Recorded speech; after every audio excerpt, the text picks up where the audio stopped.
Hello guys, this is Susie. There are many different types of drones that are widely applied in different industries. So today I'm gonna give you 3 basic ideas about one niche category of the drone family, the fixed-wing VTOL UAV. Question 1. What is fixed-wing VTOL UAV and what is the application? VTOL is short for vertical takeoff and landing, so you don't need a runway for takeoff and land in this case. It is the combination of multi-rotor UAV and fixed-wing aircraft. When it hovers and flies in the air, it will be like an aeroplane. So it is one of the most efficient types of long-range UAV.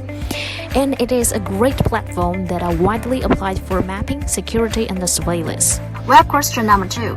What are you concerned about when you talk about the fixed-wing VTOL UAV? Flying distances, endurance, and payload capacity are the first 3 factors our clients will ask. Flying distances is largely depending on the power system and the payload capacity. For example, in China, an all-electrical VTOL UAS can fly as long as 4 hours with payload of 2 kilograms.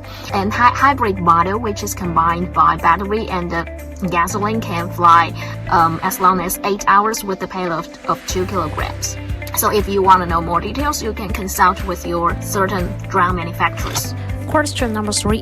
What is the difference of open source software and the commercial auto software? Besides the airframe and the hardware, software is the key to the high performance of VTOL UAV. There are open source software and commercial software in the market. Compared with open source software, commercial autopilot systems are more safer and reliable. Commercial autopilots provide customized solution and service according to the client's needs, including integration, maximizing the integration of equipment and the system functionalities. So for drone hobbies, the open source software is still a good choice due to its cost effective. But for professional industrial applications like surveillance, agriculture, mapping, choosing an existing commercial autopilot and UAV designer, such as the Digital Eagle, can save costs in the medium and the long term. I will explain more details about the differences between the open source software and the commercial software in next video.